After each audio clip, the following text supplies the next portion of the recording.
Do you want to learn how to make stunning thumbnails that draw in attention, get more clicks, and get you more views on your videos? Welcome to Thumbnail Psychology, the 5-part mini-series where I go through all the psychology behind designing the perfect thumbnail for YouTube. This episode starts with planning, coming up. To learn more about YouTube and how to grow your channel, please subscribe and hit the bell icon below so you never miss a video. Planning may be the most important stage of designing your thumbnail. Without a good plan, your thumbnail is going to fail because you have no idea what you're actually going for, what you're trying to do. Now, the first step of planning is what message you want your thumbnail to send out. You need to look towards the video you're making for this. If you're making an action-adventure video, you don't want it to send out a really serious vibe, do you? Or if you're making a children's video, you don't want your thumbnail to be really adult-looking. You want children to want to click on it. It all comes down to what message you're trying to send with your video. Now, once you understand what message you want your thumbnail to send out, you need to think of how you're going to frame your thumbnail. If you don't know what framing is, it's just how you lay everything out on the page or canvas.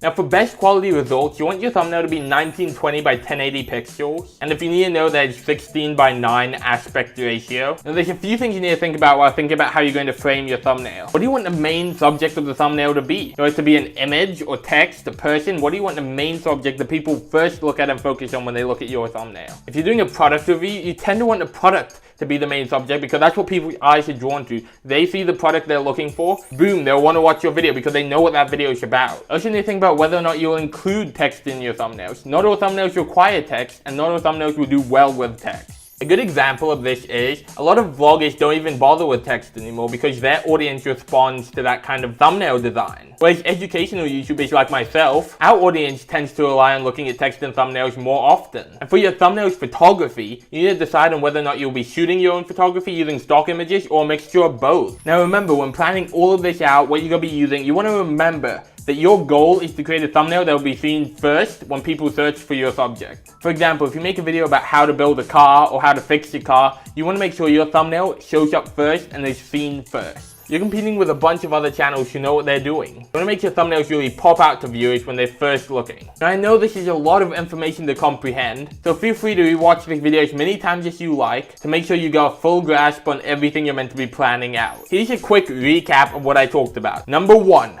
Planning. You need to make sure you plan out your thumbnails. But how do you plan out your thumbnails? Well, that leads me on to number 2. Think about what message you want your thumbnail to send out to your viewers. It needs to correlate to your video's message. Number 3, the framing of your thumbnail. Where will you lay everything out? How will you lay everything out? Number 4, the sizing. You want it to be 1920 by 1080 pixels for best results, 16 by 9 aspect ratio. Number 5, what is the main subject of your thumbnail? What do you want the viewers to look at first when they see your thumbnail? Number 6, will you be using text in your thumbnail? Remember, not all thumbnails need it. Number 7, will you be shooting all of your photography yourself using your own camera and your own gear? Or will you be using stock photos? Or even a combination of both? And number 8, you want to focus on getting your thumbnail seen first out of all the results that show up for that search term. Question time, how long do you normally spend making your thumbnails? Let me know in the comments below. Now make sure you turn on notifications so you don't miss the next episode of this series coming up. I'm really pumped. We're going to get into the nitty gritty. We're going to go bam, boom, straight in and learn a ton about thumbnails and what you need to do to improve your thumbnails.